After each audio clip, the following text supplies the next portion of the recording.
안녕하세요. 서울대병원 조교수 이상현입니다. 당일 저는 소아이비인후과 챕터 10에 해당하는 소아난청의 진단에 대해서 교과서 내용을 최대한 충실하게 반영하여 발표드리도록 하겠습니다. 목차는 신생아 청각 선별검사, 중위기능평가, 정기 생리학적 검사 및 행동청력검사로 구성하였습니다. 신생아의 선천성 난청 유병률은 신생아 1000명당 약 1명에서 6명까지 다양하게 보고되고 있고 양측 40dB 이상의 청력 역치를 보이는 선천성 감각신경성 난청은 신생아 1000명당 한두 명 정도로 유수하기에 가장 흔한 감각기능장애로 뽑히고 있습니다. 신생아 청각선별검사의 목적은 난청을 조기에 발견하여 신속한 조기중재를 통해 정상적인 언어 발달을 목표로 하고 있습니다. 136 법칙에 따라 생후 1개월 이내에 모든 신생아의 청각 선별 검사를 시행하고 3개월 이내에 난청을 진단하게 되고 6개월 이내에는 치료 및 청각 재활을 목표로 하고 있습니다. 현재 대부분의 선진국에서는 모든 신생아를 대상으로 신생아 청각 선별 검사를 실시하고 있으며 우리나라에서는 2010년 대한이과학회와 대한청각학회에서 신생아 청각 선별 검사 지침이 소개된 바 있습니다. 신생아 청각 선별검사를 통해 난청이 확인된 환아에서 조기 중재 및 청각 재활을 통해 연령에 맞는 언어 발달을 통해 궁극적으로는 정상적인 학교 생활과 사회생활이 가능하게 함에 목표를 둔다고 할 수 있겠습니다. 난청 환아에서 청각 재활이 지연될 경우 뇌 가소성, brain plasticity에 의해 정상적인 언어 발달이 될 수 없다는 연구 결과들에 대해 대표적인 논문 결과를 말씀드리겠습니다. 좌측은 샤마그룹의 연구로 인공화후 대상자가 되는 고심도 난청 환자에서 크리티컬 피리오드가 넘어선 3세에서 7세 이후에 시행된 인공화후 이식은 되뇌 청각 피질 반응을 반영하는 P1이 정상적으로 성숙화되지 못한 결과를 보이고 있으며 우측은 서울대병원에서 시행된 PET 기반의 연구 결과로 deafness duration이 길어질수록 청각 피질의 hypermetabolic lesion이 감소하며 이는 언어 발달의 저하로 연결되는 결과를 네이처에 보고한 바 있었습니다. 수업을 듣고 계신 선생님들 역시 일반 의뢰를 통해서 신생아 청각 선별검사에 대한 결과를 보호자분들께 설명드릴 기회가 많을 것으로 생각됩니다. 무엇보다도 이 청각 선별 검사의 통과와 재검에 대한 결과 해석이 매우 중요하다고 할 수 있고 정확히 숙지하여서 보호자분들께 설명드릴 수 있는 것이 중요하겠습니다. 신생아 청각 선별 검사에 주로 이용되는 도구는 자동 청성 뇌관 반응 AABR과 자동 이음향 방사 AOA가 있습니다. 자동 청성 뇌관 반응 검사는 파형 중 가장 뚜렷이 나타나는 오파를 기준으로 분석하여 검사 결과를 통과 또는 재검으로 보고하는 검사입니다. 자동 청성 뇌관 반응 검사는 35dB HL 자국 수준의 클리금이나 첩음을 유입해주고 검사 시간은 20분에서 40분 정도 소요되며 검사와 판독에 숙련된 청각사가 필요하지 않다는 장점이 있겠습니다. 검사의 민감도는 96%, 특이도는 98%로 매우 우수한 검사로 말씀드릴 수 있겠으나 저주파나 높은 고주파수의 청력 감소를 감별하기는 어렵고 청각 경로상의 이상 부위를 특정화할 수 없다는 제한점이 있겠습니다. 자동화 이음향 검사는 기존의 이음향 방사를 선별 검사로서 사용하기 위해 자동화한 검사입니다. 검사 시간은 10분에서 20분 정도로 청성 뇌관 반응 검사보다 짧고 비침습적이고 전극을 위치시킬 필요가 없다는 장점이 있습니다. 하지만 소음이나 웨이도 혹은 중위 상태의 영향을 받아 위양성이 높을 수 있다는 단점이 있습니다. 이를 보완하기 위해 재검률이 낮은 생후 24시간 이후에 검사를 시행하는 방안이 추천되고 있습니다. 기억해 주셔야 할 점은 신생아 중환자실에 입원한 환아나 난청 고위험군에 해당되는 경우에는 단독 검사는 추천되지 않고 있으며 자동 청성 뇌관 반응 검사와 함께 검사하는 것이 추천되고 있습니다. 정리하면 신생아 청각 선별검사 통과는 신생아가 정상적인 청각 능력을 가졌음을 의미하지만 검사 당시의 청각 능력을 의미하므로 지연성 난청의 가능성을 반드시 설명되어야 하겠습니다. 재검은 반드시 난청을 의미하는 소견은 아니고 검사 시점에서 정상 청력 여부가 불분명함을 의미하는 35dB의 자극 강도에 대한 반응이 명확하지 않아 정밀 검사가 필요함을 의미하겠습니다. 지금 강의록에 있는 위양성과 위음성 가능성에 대해서는 한번 살펴보시기 바랍니다. 1000명당 한두 명에서 청각 선별검사 이후 지연성 난청이 발생할 수 있는 통계 자료에 의거하여 선별검사를 통과한 화나 혹은 뒤에 말씀드릴 ABR을 통해 정밀검사에서도 25dB 역치를 보인 화나라 할지라도 난청의 리스크 팩터 체크와 연령에 맞는 언어 발달 리스트에 대한 부분을 보호자분께 반드시 교육하고 숙제에 대한 필요성을 설명해야 하겠습니다. 지연성 난청의 대표적인 원인으로 유전성 난청을 둘 수 있겠습니다. 현재 소아난청의 절반의 경우 원인이 되는 난청 유전자의 결함이 확인되고 있고 대부분 모노제닉 디펙트에 의한 멘델리안 유전 법칙으로 확인되고 있습니다. 난청의 객관적인 표현형이 최근에는 보통 3개월 이내에 확진됨에 따라서 난청을 일으키는 분자유전학적 기전에 입각하여 난청 진행의 내추럴 코스와 그 난청 외에 발생할 수 있는 임상 표현형의 확인이 가능해지고 있습니다. 현재 휴먼에서 확인되는 난청 원인 유전자는 약 150개 정도이며 각 유전자와 유전자가 코딩하는 단백질이 뇌에서 발현되는 시공간학적인 패턴과 분자유전학적 기전에 따라서 우측에 보시는 바와 같이 약 7가지의 functional classification이 가능한 상황입니다. 대부분의 경우 원인 유전자의 결함은 정도의 차이는 있겠지만 대부분의 경우 진행성 난청으로 연결되고 있으며 특히 언어 습득기 후에 발생되는 난청을 야기하는 난청 유전자와 그 유전형에 대한 에비던스도 점차 늘어나고 있는 추세입니다. 유전성 난청 외에 선천성 거대세포 바이러스 감염 역시 지연성 난청의 대표적인 원인이라고 말씀드릴 수 있겠습니다. 확진을 위해서는 생후 3주 이내 소변 혹은 혈액 기반으로 PCR과 컬처 검사가 필요합니다. 확진된 환자의 경우 청각 표현형의 특징은 비대칭성 또 그리고 진행성의 특징을 보인다라고 할 수 있겠습니다. 하나의 예시를 보시면 우측을 보시면 선천성 거대세포 바이러스 감염으로 확진된 환자 중에서 신생아 청각 선별검사를 통과하였지만 비대칭성 혹은 편측성으로 진행하는 난청을 가진 환자 수가 유의하게 높음을 확인할 수 있겠습니다. 다음으로 소아난청의 위험인자에 대해서 살펴보겠습니다. JCIH에서는 2007년도 다음과 같이 난청 고위험군에 대한 지침을 개정하였습니다. 난청 고위험군의 경우 신생아 청각 선별검사에서 통과로 나왔더라도 지연성 난청 발생률이 그렇지 않은 경우에 비해 10배 이상 높으므로 2010년도 신생아 청각 선별검사 지침에서는 학령기 전까지 6개월에서 1년마다 정기적인 이비인후과 검진과 언어 발달 평가, 정밀 청력 검사, 만 3세 이전에는 청성 내관 반응 검사와 만 3세 이후에는 순흡 청력 검사를 우선적으로 실시함을 시행하도록 권고하고 있습니다. 신생아 청각 선별검사 프로토콜은 3가지 상황으로 분류하여 입원 중인 건강신생아, 신생아, 중환자실 신생아, 외래, 내원 신생아 3가지 조건에서 플로우 다이어그램을 정리할 수 있겠습니다. 각 상황에 해당되는 신생아의 정의와 자동 청성 뇌관 반응과 자동 이음양 방사 기반의 프로토콜이 각 상이할 수 있으니 이 부분에 착안해서 플로우 다이어그램을 따라가면서 숙지해 주시면 되겠습니다. 신생아 중환자실 신생아의 청각 선별검사 프로토콜은 신생아 중환자실 신생아에 해당되는 정의와 AABR 중심의 프로토콜을 기억해 주시면 되겠습니다. 다음 과정들은 입원 중인 건강신생아와 동일함을 말씀드릴 수 있겠습니다. 외래 내원 신생아의 청각 선별검사 프로토콜 역시 외래 내원 신생아의 정의를 기억해 주시고 앞서 말씀드린 JCIH 난청 고위험 요소와 이전 청각 선별검사 시행 여부에 따라 검사 프로토콜이 조금 나뉘어질 수 있음을 기억해 주시면 되겠습니다. 다음으로 중위기능 평가에 대해서 살펴보도록 하겠습니다. 중위기능을 평가하기 위해 시행하는 고막 운동성 계측검사 팀파노메트리와 등골 반사검사 수자페리얼 리프렉스 테스트가 있습니다.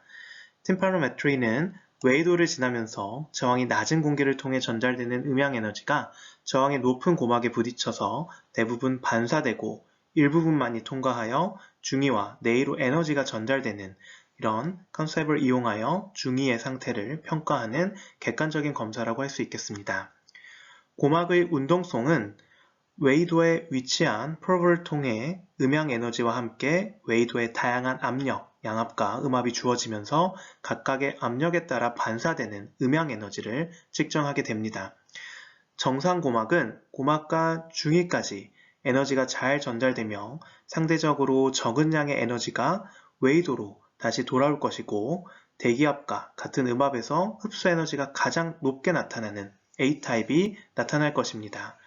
반면 삼출성 중이염이나 이소골 고정과 같은 경우에는 에너지가 중위 내로 잘 전달되지 않고 웨이도 내로 반사되는 음양 에너지의 양이 증가할 것이고 또 최고점이 없는 평평한 B형의 고실도를 보이게 될 것입니다.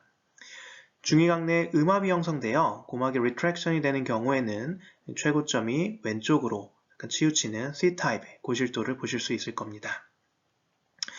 또한 이관 괴방증 혹은 고막의 천공 여부를 예측하는 데 있어서 팀파노메트리를 통한 웨이도의 부피 측정은 도움이 될 수 있습니다. 1세에서 7세 유소화에서 고막이 정상일 경우에는 웨이도의 부피는 0.3에서 0.9ml인 반면에 고막 천공이 있거나 이관이 괴방되어 있는 경우에 웨이도의 부피는 1.0에서 5.5ml로 약 2배 이상의 차이를 보이며 평평한 B형의 고실도를 보이게 될 것입니다. 또한 한 가지 기억하시면 좋을 점은 6개월 이하의 영아의 웨이도는 수능도가 굉장히 높기 때문에 삼출성 중이염이 있다라도 고실도가 정상으로 나타날 수 있습니다. 이러한 경우에서 1000Hz에서 226Hz가 아닌 1000Hz에서 검사를 시행하게 되면 이러한 위음성의 가능성을 차단할 수 있겠습니다. 현재 6개월 이하의 영아에서는 1000Hz에서의 팀파노메트리 검사를 하는 것으로 표준으로 소개되고 있습니다. 다음으로 전기생리학적 검사로 넘어가겠습니다. 오늘은 아주 간단히만 Hearing Mechanics에 대해서 말씀드리겠습니다. 웨이도와 중위를 통한 물리적 음향 에너지는 뇌의 기점막에 진동을 유발하고 이는 organoid 유모세포, 헤어셀의 번들에 해당하는 부동모, 스테레오실리아의 디프렉션을 일으킵니다.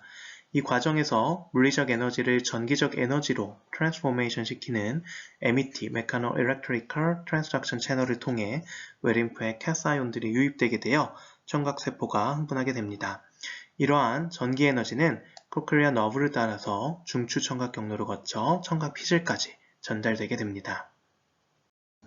음향 자극에 의한 청각계의 생리학적 반응을 측정하기 위해 많은 검사법이 개발되어 있는데 유소화의 청력을 측정하기 위해 가장 흔하게 사용되는 방법은 ABRT라고 불리우는 청성 뇌관 반응 검사입니다. 청성 뇌관 반응 검사는 음향 자극이 주어진 후에 1에서 10 mS에 일어나는 전기적 신호를 측정하게 됩니다.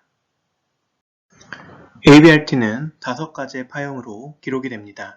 저는 개인적으로 이 5가지의 파형을 이퀄라이로 외웠던 기억이 있습니다. 이는 1파와 2파에 해당되는 distal A nerve와 proximal A nerve가 해당되게 되고 C는 3파의 cochlear nucleus가 해당되게 되며 O는 4파의 superior olivary complex가 해당되게 되고 LI는 5파의 lateral lemniscus와 inferior coracous가 해당을 하게 됩니다. inferior coracous에 해당하는 5파는 가장 확실하게 나타나는 파형이며 청력 역치를 측정할 때 사용됩니다. 우측 아래 그림을 보시다시피 자극의 강도를 낮추게 되면 5파의 잠복기가 길어지면서 진폭이 낮아지는 경향을 따라서 5파의 역치를 측정하게 됩니다. 소아의 ABR 파형의 특징을 역시 기억해 주시면 좋겠습니다. ABR은 임신기간이 약 27주에서 28주인 미숙아부터 기록될 수 있다고 합니다. 태어난 직후의 ABR 파형은 불완전하여서 단지 1, 3, 5파, 3개에서만 주로 관찰된다고 하고 파간의 잠복기 값은 지연되고 점차적으로 아동의 연령이 증가하면서 파간의 잠복기는 짧아지는데 이 과정은 18개월에서 24개월까지 계속되어서 소아의 ABR은 이 시기가 되어서야 비로소 성인의 잠복기와 진폭의 특성을 갖는다라고 알려져 있습니다. 청성 뇌관 반응 검사 자극음은 클리금을 주로 이용하게 됩니다. 클리금은 1000Hz 부근의 고주파수대의 청력을 가장 잘 반영하는 것으로 알려져 있습니다. 하지만 주파수 특이성이 없이 고주파수대의 청력만을 반영하는 단점으로 4000Hz 이상의 아주 높은 고주파수대 영역이나 250이나 500Hz와 같은 저음역 영역에서 측정을 할 수 없는 단점이 있습니다. 즉, 이런 높은 고주파 영역이나 저음역 쪽에 난청이 있는 환아에서 클리금을 이용한 청성 뇌관 반응 검사로는 정확한 난청의 평가를 할 수가 없습니다.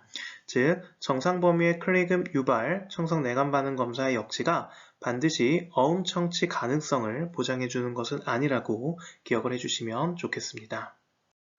이렇듯 클리금의 제한점을 보완하기 위해서 난청의 감별 진단 및 보청기 조절을 위한 주파수 특이 청성 뇌관 반응 역치를 측정하는 방법으로 톤 버스트 기법을 들 수 있겠습니다. 어린 환아에서 저음역 250이나 500Hz의 잔존 청력을 확인하는 데 있어서 임상적인 효용성이 있을 수 있으나 톤 버스트 역시 청성 뇌관 반응이 저주파수로 갈수록 파형이 명확하지 않아서 숙련된 전문가가 아닌 경우 역시 판독이 어려운 단점이 있을 수 있습니다. 조금 더 자세하게 말씀드리면 톤 버스트 음은 주파수 특이성을 가지면서 유발 반응을 일으키기 위해서는 노미널 프리퀀시가 적어도 1회 주기 이상 포함되어야 하고 충분한 상승과 하강 시간을 가져야 하며 동시에 자극의 지속 기간이 짧아야 하기 때문에 따라서 고주파수 음에 비해 저주파수 톤 버스트 음이 주파수 특이성을 나타내기 위해서는 자극음의 지속 기간이 상대적으로 길어질 수밖에 없습니다. 따라서 이런 경우에 기록되는 파형이 명확하지 않을 수 있고 판독에도 어려움이 있을 수 있겠습니다. 이렇듯 저주파수 때에도 신뢰할 수 있는 주파수 특이적인 청력 역치를 얻기 위해서 청성 지속 반응 Auditory Steady State Response ASSR이 도입되었습니다. 소아 이비인후과 교과서에는 ASSR에 대한 내용이 포함되어 있지 않지만 이에 대해서는 아실 필요가 있겠습니다. 진포 혹은 주파수가 주기적으로 변조된 순음을 자극음으로 이용하는 청각 유발 반응 검사로서 주파수 특이적인 청력 역치를 제공하는 장점이 있겠습니다.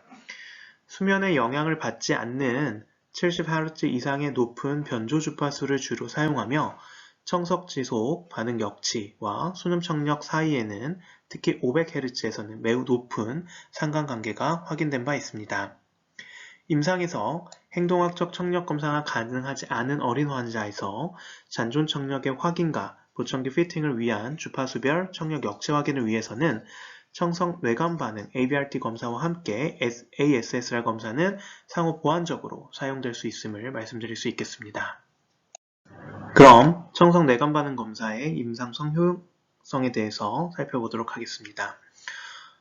청성 뇌관 반응 검사는 유소와의 청력 역치의 측정뿐만 아니라 브레인스템 등에 영향을 주는 센트럴 리전의 평가가 가능합니다. 또한 주로 클리금을 이용한 기도 ABRT 외에도 본건덕션 ABRT를 통해서 과연 이 환자의 청력이 피오한 Sensory Neural Hearing Loss인지 Conductive Component가 동반되어 있는 전음성이나 Mixed Hearing Loss인지 확인이 가능할 수 있겠습니다.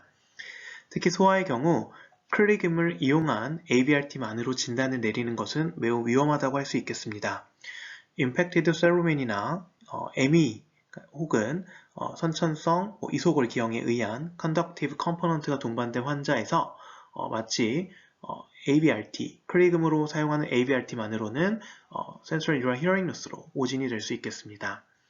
세루멘의 제거와 웨이와 중위의 내시경을 통한 정확한 평가가 선행되어야 되겠지만 매우 어린 환아의 경우에는 가능하지 않을 수 있기에 이런 경우에 본건덕션 ABRT 혹은 앞서 말씀드린 팀파노메트리를 통해서 정확하게 중의 상태와 컨덕티브 컴포넌트가 실제로 ABRT 결과에 영향을 주지 않는지 확인해 보는 과정이 반드시 필요하다고 할 수 있겠습니다. 이외에도 청성 뇌관 반응 검사는 OA 검사 혹은 CM이라고 불리우는 코클리아 마이크로포닉스 검사와 함께 Auditory Neuropathy로 불리우는 청각신경병증을 진단할 수 있겠습니다. 청각신경병증은 오늘 말씀드릴 주제와는 조금 벗어나므로 오늘 시간에는 추가적으로 말씀드리지 않겠습니다. 지금부터는 간단히 OA에 대해서 말씀드리겠습니다. 1978년 캠프에 의해 처음 소개된 OA 이음양 방사는 와우의 외음호세포의 기원된 에너지원으로 웨이도에서 작은 음의 형태로 나타나는 신호를 의미합니다. 특히 유발 이음양 방사는 자극이 주어질 때 나타나는 외음호 세포의 물리적 반응에 의해 발생하는 것으로 알려져 있어서 임상적으로 외음호 세포의 기능을 평가하는 데 사용할 수 있겠습니다.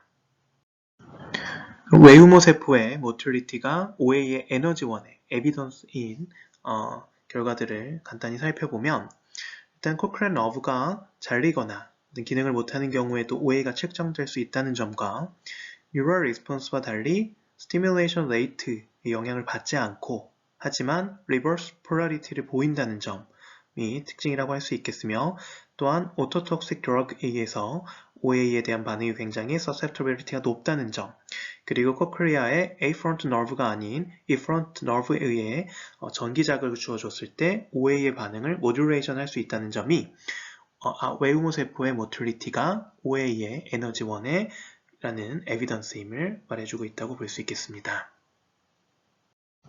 유발 이음양 방사는 일가성 유발 이음양 방사인 TOA와 변조 이음양 방사인 DPOA 두 종류로 나눌 수 있겠습니다.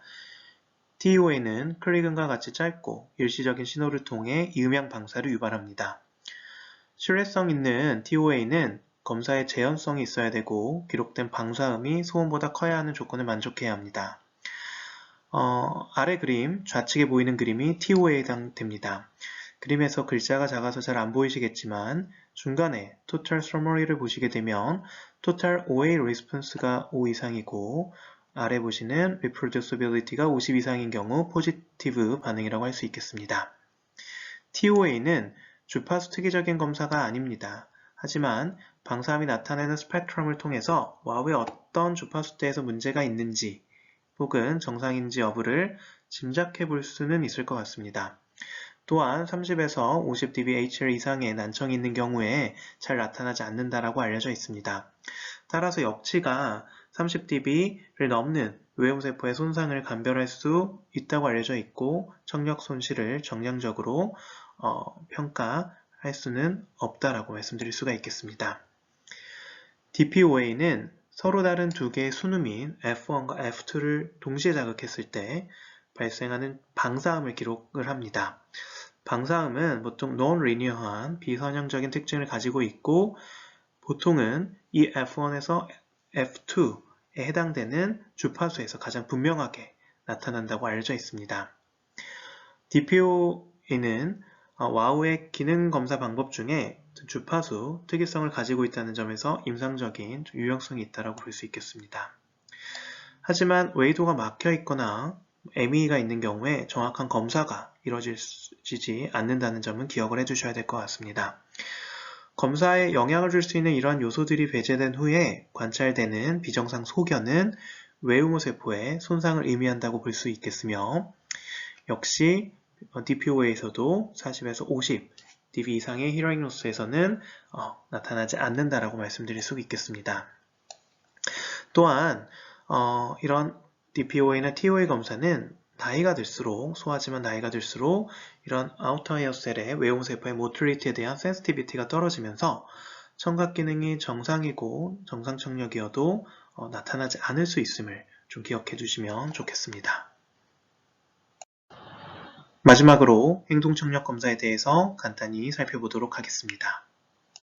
청각 기능을 평가하는 가장 기본적인 방법은 수능 청력 검사라고 할 수 있지만 검사의 협조가 어려운 유소화에서는 일반적인 수능 청력 검사 대신 행동 청력 검사 Behavior Audiometry가 시행됩니다. 행동 청력 검사에는 검사자가 아동이 반응을 보이는 가장 작은 소리의 크기가 어느 정도인지 측정하게 되는데 검사 연령에 따라서 세 가지 검사로 나뉘어집니다. 첫 번째로 6개월 이내에 Behavior Observation Audiometry라고 불리우는 BOA, 보아 검사를 이용하게 됩니다. 보아 검사에서는 유의미한 신호로 간주하는 것은 소리 자극이 주어지는 순간에 나타나는 다양한 반응의 일환으로서 숨을 멈추거나 눈을 크게 뜨는 행동 반응을 포함하게 됩니다.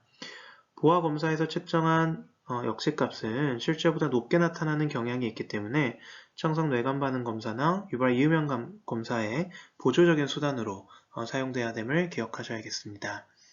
2개월에서 6개월에서 2세 사이에 시행하는 Visual Reinforcement Audiometry VRA 시각강화 청력 검사는 반복적인 훈련과 학습에 의해 나타나는 Conditional Reflex 조건 반사 반응을 유도하여 유소아에게 순음이나 어음 청력 검사를 실시하는 방법입니다. 유소아가 충분히 들을 수 있는 강도의 소리를 제시한 후에 아이가 고개를 들거나 소리나는 쪽을 바라보는 행동을 바탕으로 청력 역치를 가늠하게 됩니다. 소리의 종류는 변조 주파수나 아기들이 잘 반응하는 협대역 소음을 사용하게 됩니다. 2세 이후에 또 5세 미만에 사용하는 프레이 오디오메트리는 재미있는 놀이를 통해서 호기심을 끌고 유소아의 집중 시간을 늘려가면서 순음이나 어음 청력 검사를 실시하는 검사를 말씀드릴 수 있겠습니다. 유입 청력 검사를 통해 측정된 청력 역치는 일반적인 순음 청력 검사를 통해 측정된 역치와 매우 높은 신뢰도가 있음이 잘 알려져 있습니다. 그럼 지금까지의 내용을 바탕으로 다음 세 가지 퀴즈를 풀고 이번 시간 강의를 마치도록 하겠습니다. 첫 번째 질문은 신생아 청각 선별 검사에 관한 내용 중 틀린 것입니다. 1번 136 법칙 이 중요하다고 말씀드렸고 1개월은 선별검사, 3개월은 정확한 진단, 6개월 이내에 치료 및 청각재활 시작. 네, 1번은 맞는 문구이고요. 2번 신생아 청각 선별 검사는 AABR과 AOA로 구성되어 있다. 네, 역시 맞고요. 3번 패스는 정상적인 청각 능력을 가졌음을 의미하지만 검사 당시의 청각 능력을 의미하므로 지연성 난청 가능성을 반드시 설명되어야 한다. 네, 굉장히 중요하다고 말씀드렸던 부분입니다. 4번 지연성 난청의 대표적인 원인으로 유전성 난청과 선천성 거대수 바이러스 감염이라고 자세히 말씀드렸습니다. 역시 맞는 문구입니다. 5번 신생아 중환자실 환아 혹은 고위험군의 환아는 자동 이음영 방사를 통한 선별검사로 선별검사가 충분하다. 이는 잘못된 오답이고요. 네, 위에 보이는 자동 청성 뇌관 반응 검사 AABR을 중심으로 구성되는 프로토콜이 진행되어야 하겠습니다. 네, 두 번째 퀴즈입니다. 청성 뇌관 반응 검사 관련 내용으로 틀린 것은 1번 Inferior Colliculus에 해당하는 파형을 통해 청력 억치를 측정한다. Inferior Colliculus는 제가 이콜라이에 해당되는 오파에 해당되는 파형이라고 말씀드렸고 이 오파가 가장 도미넌트하고 디스팅트해서 청력 역치의 측정에 있어서 가장 중요하다고 말씀드렸습니다. 맞는 문구입니다. 태어난 직후에 AVR 파형은 불완전하다고 말씀드렸고 일상 오파가 주로 관찰된다. 역시 맞는 문구이고요. 아동의 연령이 증가하면서 파간 잠복기는 늘어나고 이 과정이 18개월 이내에 종결된다. 이 문구는 오답이 되겠습니다. 연령이 증가하면서 파간 잠복기는 짧아지고 이 과정은 보통 18개월에서 24개월에 종료가 되어서 성인과 비슷한 파형으로 나타날 수 있다고 말씀드렸습니다. 4번은 주로 ABRT에는 클레이금을 사용하지만 클레이금은 주파수 특이성과 또 약간의 1000에서 2000 정도의 고주파수의 청력을 반영하는 단점이 있다라고 말씀을 드렸습니다. 그래서 저희가 이런 클레이금만으로는 250이나 500의 저주파수나 4000Hz 이상의 아주 높은 고주파수대의 청력 역치를 정확하게 측정할 수 없기 때문에 이런 정체적인 난청의 평가를 하는 데는 좀 제한이 있을 수 있다라고 말씀드린 바 있습니다. 청성 뇌관 반응 검사에 따른 난청 해석에 있어서 Bone Conduction ABRT와 팀파노메트리를 통한 컨덕티브 컴포넌트 확인은 중요하다. 네, 이건 강조해서 말씀드린 부분이었습니다. 특히 유소아의 경우에는 Impacted Cerumen이나 ME 혹은 Congenital Ocular Fixation 등에 의해서 컨덕티브 컴포넌트를 가질 수 있고 이런 부분이 클레이금을 이용한 ABRT로만 평가가 된다면 자칫 믹스드나 컨덕티브 히어링 로스를 센스트럴 히어링 로스로 오진할 수 있기 때문에 이런 평가 도구가 중요하다고 말씀드린 바 있습니다. 네, 마지막 퀴즈입니다. 세 번째 퀴즈는 연령에 따른 올바른 행동 청력 검사 Behavioral Audiometry의 조합이라는 퀴즈입니다. 정답은 1번이 되겠습니다. 말씀드린 바와 같이 6개월 이전에는 보아라고 불리우는 Behavioral Observation Audiometry를 사용하고 6개월에서 2세 사이에는 Visual Reinforcement Audiometry를 사용하고 2세부터 5세까지는 Play Audiometry를 사용하는 도구로 말씀드릴 수 있겠습니다. 네, 이상 제 강의는 마치도록 하겠으며 혹시 궁금하신 점이나 질문사항 있으시면 아래 메일로 질문 주시면 성심성의껏 답변 드릴 수 있도록 하겠습니다. 감사합니다.